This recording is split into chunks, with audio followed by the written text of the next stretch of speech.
Yeah, what's poppin'? It's your boy JP. I got another video for y'all today. Today's video, we're gonna be reacting to El Chino, Sinaloa Cartel's highest ranking hitman. Now, I don't know if the Sinaloa Cartel is like the most popular or cartel, but for sure I've been hearing their name ring bells for years. They amongst the most dangerous, if not the most dangerous cartel out there. So this is I guess this is the story of their highest ranking hitman. So make sure you like, comment, subscribe. I'm gonna jump right in. I ain't gonna talk too much. And yeah, let's do it up. Let's see what El Chino's out here doing. On the 18th of October 2013, this happened.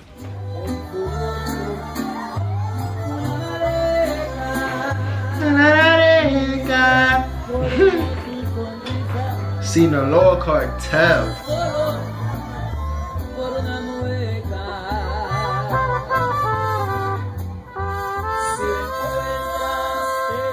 Can you see it? Him, the clown. In the next few seconds, this clown would assassinate Francisco Rafael Arellano Felix, the leader of the notorious Tijuana cartel and one of Mexico's most dangerous men at the time, in front of everyone present at his 63rd birthday party. Today, we know the clown assassin was Jose Rodrigo Arechiga Gamboa, Sinaloa Cartel's highest-ranking hitman, better known as El Chino Anthrax. And today, I'll be telling you his story. Shady Beginnings. Jose Rodrigo Arechiga Gamboa had a surprisingly normal and privileged upbringing. He was born on the 15th of June in the city of Culiacan, the very heart of the state of Sinaloa, Mexico. His family were well respected and somewhat affluent. His father was a government official and his mother was an academic. However, bro, what? You got a government official father and you got a mother that's doing good herself. Like, why would you even jump in the streets to be doing crazy shit like this? I don't be understanding this sometimes, man. But I guess it was a problem right from the very beginning, and it had everything to do with Arechiga's neighbors. You see, the family that lived next door to Arechiga through his childhood were the Zambadas. And if you aren't familiar with that name, that's just saying that they grow up and be influenced by the people. Ismael El Mayo Zambada Garcia was part of the 4 people who founded the Sinaloa Cartel 35 years ago in 1987. When El Chapo was still active, Zambada led his own faction. The only reason you don't hear much about him was because, unlike El Chapo, who enjoyed courting the spotlight, Zambada had always been content with being the equally ruthless, equally cunning, shadowy figure. Now, back to Arechiga's story. El Mayo Zambada had 3 sons, Vicente Zambada Niebla, Ismael Zambada Imperial, and Serafin Zambada Ortiz. Those 3 sons were around the same age with Arechiga, and being his neighbors, he grew up with them. Many years later... So that even makes sense, bro. You got a neighbor that ended up being the Sinaloa, the fucking founder of the Sinaloa Cartel. So his sons is probably his bro, so he probably just jumped right in it.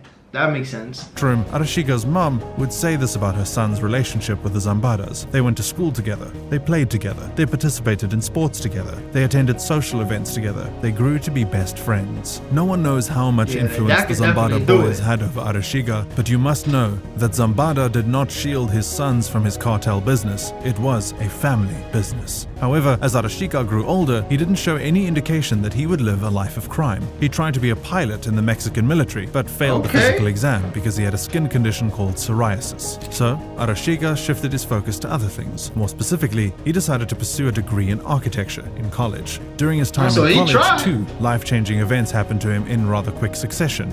1, he had a daughter, and 2, he got married. These new responsibilities forced him to drop out of school, and this is when things take a dramatic turn. And I'm pretty sure to get a job in Mexico, a good paying job with a wife and a daughter, that shit gotta be tough as hell. The worse. A new chapter. Life as a father, husband, and provider proved to be incredibly difficult for Arechiga, and when it became unbearable, he turned to his childhood friends, the Zambada brothers, for help. One of the brothers, Vicente Zambada, also known as El Vicentilo, chose to help Arechiga the only way he could, by introducing him to cartel business. Arechiga was first tasked with small and harmless errands, like driving shipments and supervising goods to their destinations. And when he did these tasks perfectly, El Vicentilo introduced him to the drug trade. It was during this time that Arechiga's creativity entered the spotlight. He came up with an ingenious method of getting shipments of cocaine and marijuana across the border without getting caught. His plan involved creating a network of legitimate businesses that I'm sure acquired back in the shipments day, to they was America definitely from getting Mexico. away with all Then that. he would set up several legitimate trucking companies that delivered those shipments. This way, he could legally get the trucks across because they had the proper paperwork, and the Border Patrol would have no idea that tons and tons of drugs were hidden in each truck. In no time, Arechiga became a big-time player within the Sinaloa cartel and caught the attention of El Vicentillo's father, the senior Zambada, El Mayo, who began to take a liking to him. Somewhere, sometime around this point, something snapped within Arechiga, or maybe it had always been there, because this was when he began to exhibit an unquenchable thirst for blood. He voluntarily engaged in the more grisly parts of the cartel trade. More than anyone else in the cartel at that point, Oh, so he signed Arechiga was willing himself up for to that. murder people. However, it was the things he did with the bodies of the people that he killed that turned him into a notoriously feared urban legend. Mutilated bodies like cautionary banners and grisly ribbons were hung up on public bridges within Sinaloan territory. And the rumor in town was that anyone who died at the hands of Arechiga continued their suffering in the afterlife because of what was done to their body. Unsurprisingly, El Mayo capitalized on Arechiga's flair for violence and added him to his retinue of feared assassins. Shit, I was probably a plus to him. Like, yeah, I got somebody that's gonna do you all the way dirty. That's crazy, man. He probably had that in him, and it just took that to kind of trigger that for you. I mean, one thing is, I mean, which is not supposed to be glorified, killing somebody, but then to do like a gruesome killing, that's different. Importantly, he was made the personal bodyguard of El Vicentillo, Los Anthrax. Sometime around 2008, Arechiga was removed from bodyguard duties and given a new, arguably more important assignment by El Mayo. There was a civil war brewing within the Sinaloa cartel. An ally of the Sinaloa cartel had broken off and was waging war. They were the Beltran Leyva organization, and while their fight was with El Chapo, El Mayo was caught in the middle of it and had to join the war. The situation was the perfect storm for Arechiga. He formed his own armed squadron of the Sinaloa cartel and named it Los Anthrax, after the infamous deadly bacteria. Members of his team included his right-hand man, René Velázquez Valenzuela, aka El Sargento Phoenix, Jesus Peña, also known as El-20, Rafael Guadalupe Felix Núñez, also known as Chino Anthrax, amongst others. And every member was given a ring. As the head of this hit squad, Arechiga would come to be known as El Chino Anthrax, which translated to the Chinese anthrax. They had two jobs. One was the protection of El Mayo Zambada, and the second was war on anyone who dared to cross their paths. For Arechiga and his hit squad, that was practically anybody. Los Anthrax wreaked havoc on Sinaloa over a 5-year period of unending violence, and Arechiga turned into an unrecognizable monster. Every time they clashed with the Beltran Leyva, it was a bloodbath, with casualties on both sides, including civilians. Meanwhile, the Mexican army joined the party and tried to take both factions down. After a while, rival cartel members got fed up, and they began taking out members of the Los Anthrax. Even the Mexican military joined the party. Meanwhile, Arechiga began to take an unhealthy liking to the spotlight. As Arechiga's gang suffered hit after hit, his leadership began to look shaky in the eyes of El Mayo. On the 1st of November 2011, Los Anthrax suffered one of its biggest blows when a fellow leader of the squad, Francisco Archirubio, whom everyone knew as Pancho, was killed during an indoor soccer game in Culiacan by rival gangsters of Los Mazatlecos, the enforcer arm of the Beltran Leyva. My thing would be like, once innocent people start getting caught up in the midst of like street shit or like drug shit, man, that's when it becomes sad. Like, if y'all kill each other, man, it is what it is. Y'all in the game. But it's like, once it gets to the point where like innocent people start getting killed, that's when it becomes like whack.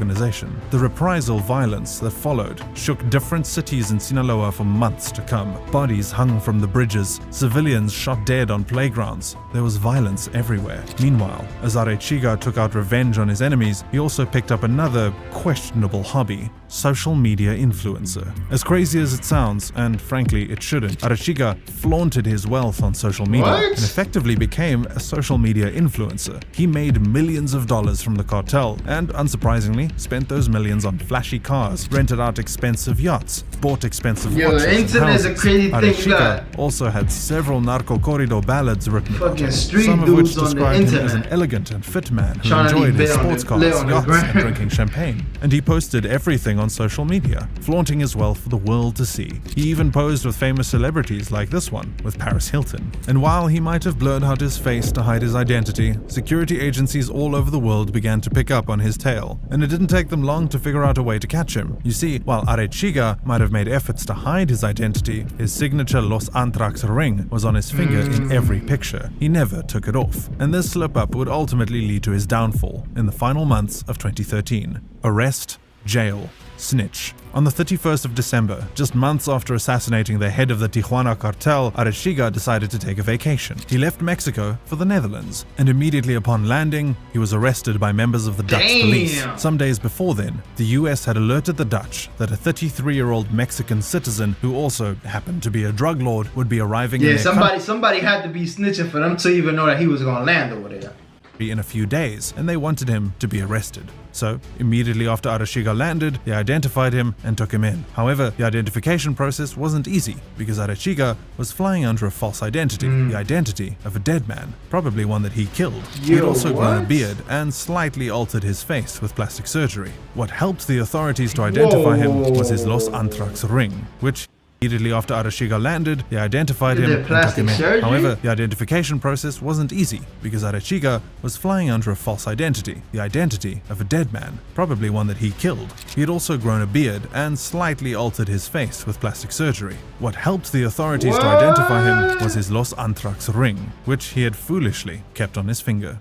Extradition and trial in the US. On the 10th of July 2014, Arechiga was extradited to the US. The next day, he was arraigned and formally charged for drug charges. At first, Arechiga was stubborn and pleaded not guilty to the drug charges against him. But after several hearings, Arechiga did a 360. On the 20th of March 2015, he pled guilty and admitted that he had been involved in cocaine and marijuana shipment into the US and had facilitated violent activities while working for the Sinaloa cartel. One thing about the US, they make sure they want everybody from Mexico that's in the cartel. If you bring in anything illegal to the United States, we on your ass. Change of heart was suspicious, and there were a lot of questions at the time. Was he tortured? Why was he suddenly confessing? What offer could the prosecutors have given him that he couldn't refuse? And admitted that he had been involved in cocaine and marijuana shipment into the US and had facilitated violent activities while working for the Sinaloa cartel. This change of heart was suspicious, and there were a lot of questions at the time. Was he tortured? Why was he suddenly confessing? What offer could the prosecutors have given him that he couldn't refuse? At the end of his trial, that offer became quite clear when he was given an incredibly light sentence of just 6 years in a US prison and an extra 5 years of probation. During the 6 years, Chino Anthrax snitched on almost everyone, collaborating with the US attorney. Ain't no way you gonna be this top dude doing it up, all this. They got you, I'm saying. They know it's you, and you gonna tell me that you only get 6 years, bro? You couldn't sell that story to nobody, even if you're not in the streets. You couldn't sell that story to nobody. You definitely had to tell on 1,000 people for you to even get that. Office, giving names, addresses, and exposing forms of operation of the Sinaloa cartel in the US. The intel that he shared was so useful that it went a long way in destabilizing major parts of the Sinaloa cartel. Meanwhile, everyone at home, including El Mayo, were fully aware that their golden boy had turned into a rat. The ultimate end. On the 3rd of March 2020, Arechiga was released on parole and placed under house arrest in the US for obvious reasons. The terms of his parole limited him to a radius of 500 meters from his house in California. However, a few months after, in May, he escaped his parole and returned to Culiacan to live with his sister and her husband. Unsurprisingly, 10 days later, on the night of May 14th, 2020, Arechiga, his sister, and her husband were in the house when all of a sudden, masked gunmen invaded the property and began shooting at them. Arechiga responded with gunfire, but he eventually ran out of ammo and they were all taken hostage. Bro, you gotta be the dumbest motherfucker in the world to snitch on the cartel. First of all, you should want the most protection possible, nigga. You should want security 24/7, because they'll come get you in the States too. They ain't got no problem with paying somebody, but you gotta be the dumbest person in the world to snitch on everybody. They know you ratted, you know what I'm saying? Do 6 years and escape your parole to go back to Mexico. Like, you thought you were safe? The following morning, the body of Arechiga, along with his sister and her husband, were discovered in a black SUV wrapped in cloth with their heads covered in plastic bags. They had all been tortured and shot dead. There was a lot of speculation about who could have ordered this attack on El Chino. Some say it was probably members of the Tijuana cartel taking revenge on him for his assassination of their boss. His own people did that. Point fingers at remnant members of the Beltran Leyva, an organization that had already been disbanded by the Mexican military. However, and whoever it was, the attack happened happened deep in Sinaloa territory, and there is no way anyone could have launched such an attack without El Mayo or the senior members of the cartel knowing. And in the months after the attack, when there were no reprisals, reaction, or revenge for the assassination of one of their former top sicarios, it became clear. El Mayo must have been the one who ordered the killing, and if he didn't, he definitely allowed it. To them, El Chino Anthrax was a traitor who had sold them out, and in any world, business or crime, that is unforgivable. So, why did Arechiga leave the safety of his probation in the US to return to Sinaloa, where he should have known he wasn't wanted? Did he really think everything he had done would be so easily forgiven? Who assured his safety upon his return? Or was El Chino Anthrax just that dumb? Alright, y'all, this is the end of the video right here. Make sure you like, comment, subscribe. Let me know what you think about this whole situation. Overall, I feel like the dumbest shit he did was go back to Mexico, you feel me? It's sad that he put his family in a situation where they all got killed due to his stuff. But I mean, obviously we don't know, but they should have warned them and told them like, yo bro, coming out here might be the dumbest stuff that you could ever do, cause the cartel they not something to play with, you know what I'm saying? They gonna find your ass wherever you at, especially if you come back home. That's kind of like a disrespect. That's a slap in their face, letting them know like, yeah, I snitched, I did all this crazy stuff, and I'm gonna come back and still live out here, bro. They not forgiving no snitches. They not tolerating that, you know what I'm saying? So that was definitely the dumbest move he could have made. But y'all let me know your thoughts in the comments, y'all. Make sure y'all like, comment, and subscribe. Let me know what type of videos y'all like for me to react to. And I got y'all, and I'm out of here to the next one.